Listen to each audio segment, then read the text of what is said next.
Morning dear students. आज की जो हमारी प्रेजेंटेशन का दौर है उसमें जो सबसे पहली प्रेजेंटेशन है हमारी वो सोनिया की है, सोनिया और माला की है। चलिए हम सोनिया और उनके पास चलते हैं। वो हमें किस टॉपिक पे आज क्या प्रेजेंट वो किस टॉपिक पे प्रेजेंट करने वाले हैं और हमारे क्या नॉलेज थोड़ी बढ़ाने वाले हैं। चलिए नाउ बेटा you can proceed with your presentation.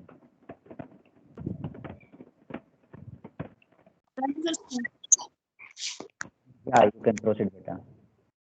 Good morning to all. Myself Sonia. Myself Mala from BSc Non-Medical. And today's our topic is nitrogen fixation.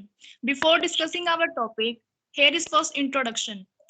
The growth of all organisms depends upon the availability of mineral nutrients. Among these, nitrogen is most important and is required in large amount as an essential component of proteins, nucleic acids, and cellular constituents. The atmosphere is a rich source of nitrogen and contains about 79% of nitrogen in the molecular form N2. However, N2 is unable for use by most organisms because there is a triple bond between these two nitrogen atoms and its bond strength is very large, making the molecule almost inert. The nitrogen cycle occurring in atmosphere involves a cyclic process in which elemental nitrogen is circulated continuously in the living and non-living components of the biosphere. And the nitrogen cycle involves the transformation of inorganic nitrogen to organic nitrogen and the reverse degradation process. Reduction of NO3 negative to NH4 positive occurs in green plants by various fungi and bacteria in a metabolic method. The process of conversion of inorganic compound of nitrogen into organic compounds that become part of living organisms is called nitrogen assimilation. The release of nitrogen occurs both during life and following death due to microbial decomposition. The nitrates are then reduced to N2 by certain microorganisms called denitrifying bacteria, and then process is called denitrification. Now we discuss our topic nitrogen fixation. The process of conversion of atmospheric nitrogen into useful nitrogen compound such as ammonia is called nitrogen fixation. Molecular nitrogen does not undergo chemical reaction readily because it has strong triple bond between nitrogen atom and has very high bond energy. Therefore, molecular nitrogen is regarded as almost inert. However, nitrogen fixation can take place by two methods. Types of nitrogen fixation. First is non-biological, second is biological. Further, biological is divided into two parts, non-symbiotic and symbiotic. Now we will discuss about biological nitrogen fixation.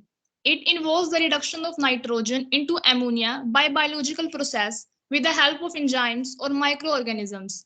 The main reaction occurring in this process is when N2 react with 6H plus ions plus 6 electrons gives the reaction 2NH3.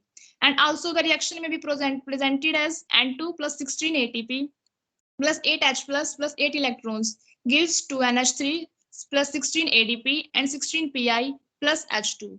The ammonia can be further converted into nitrate or nitrite directly used in the synthesis of amino acids or other essential compounds.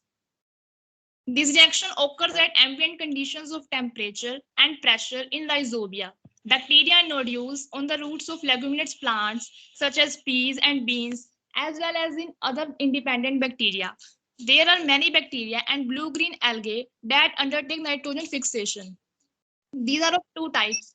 First, free-living bacteria known as asymbiotic species. Second, symbiotic bacteria. First, we discuss about free-living bacteria, which is also known as asymbiotic. The common example of free-living bacteria is Azotobacter, which is an aerobic microbe requiring oxygen. A large number of anaerobic bacteria, such as Clostridium, Pasturanium, also fix nitrogen in absence of oxygen. There is another group of free-living bacteria known as facultative group, which have the property to grow aerobically or anaerobically. These can also fix nitrogen only when growing in absence of oxygen. As their biochemistry will depend upon the conditions, Second is symbiotic bacteria. These fix nitrogen in association with plants. The common example is of rhizobia, which is associated with the nodules on the roots of leguminous plants such as beans, peas, clove, alfalfa. Since nitrogen is an essential nutrient for plants' growth, therefore, such symbiotic association is an important factor in plants' growth and agriculture. Coal nitrogen fixation are nearly identical process and have the fundamental requirements. Like the bacteria enzyme called nitrogenase catalyzes the process. Strong reductants such as ferredoxin, which behaves as an electron carrier with a very low redox potential. The energy-rich molecule ATP in biological system. Oxygen-free condition anaerobic. The nitrogenase enzymes responsible for nitrogen fixation contains two metalloprotein. First is iron protein, also known as iron sulfur protein or nitrase reductase. Second is molybdenum iron protein, also known as molybdenum iron sulfur protein. Thus, nitroase is a complex of two proteins in a dynamic equilibrium with its component. The reaction is molybdenum iron protein react with 2 iron protein gives nitrogenase complex. Now we will discuss about iron protein, which is also known as iron sulfur protein. It is a smaller protein having molecular weight in the range 50,000 to 70,000. It is also known as azidophoroxin and is yellow in color and extremely air sensitive. It contains the Fe4S4 cluster known as pyridoxine core. The reaction given below is N2 plus 16 ATP Mg plus 8 electrons plus gives the reaction to NH3 plus H2 plus 16 ADP Mg plus 16 PO4 3 negative. In this reaction, it binds Mg ATP and hydrolyzes 2 ATP molecules per electron transfer during nitrogen fixation. Since the reduction of N2 to NH3 and H2 requires 8 electrons, therefore 16 ATP molecules are consumed per N2 molecule reduced according to the reaction. The reaction may also be expressed as N2 react with 8H plus 8 electrons gives the reaction to NH3 plus H2. Iron molybdenum protein. It contains both molybdenum and iron and is known as molybdenum iron protein or molybdenopyridoxine. It is a brown, air-sensitive protein and has molecular weight in the range 220,000 to 240,000. It has more complicated structure and is found to contain two metal centers. These are first P cluster containing 8 Fe7s center, second iron molybdenum cofactor containing 7 Fe1MO 9s cluster. Now we will discuss about these structures. First, P cluster. P cluster contains 8 iron atoms and 8 sulfur atoms in 2 subunits and they are nearly cubic.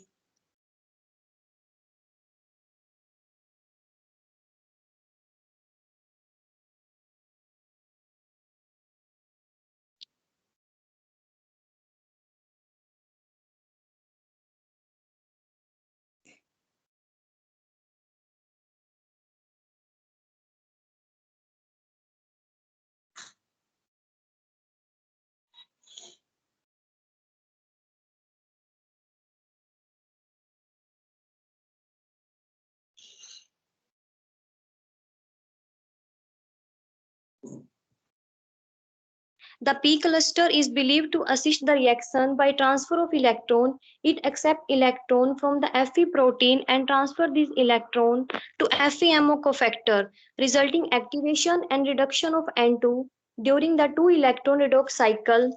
The P cluster undergoes a significant structural change between the oxidation state, PN cluster, and POX cluster. First, we discuss POX cluster. POX cluster is the oxidized form of PN cluster. In this two, Fe4S4 cubane cluster are coupled by two bridging cysteine. Thiols and cubane are also joined by SS linkage as shown in figure given below. Second, PN cluster is a 2-electron reduced form of POX cluster. In these two, Fe4S3 clusters share a fourth S and are bridged by two thiol ligands from protein cysteine as shown in figure. And next, iron molybdenum cofactor. This contains molybdenum, iron, and sulfur. It contains of two MFE3S3 cluster joined by two bridging sulfides and a ligand designated as Y, which is less order sulfur species. The iron atom in center interact each other and have Fe-Fe bond distance of about 2.5 angstrom, suggesting Fe-Fe bond. This shown in given. So the mechanism of nitrogenase action has been extensively studied and the structure of FeMO cofactor is well stabilized. The FeMO cofactor contain three weak Fe-Fe bonds showed by Dotez linkage. These are destabilized because of dissociation from ideal tetrahedral geometry.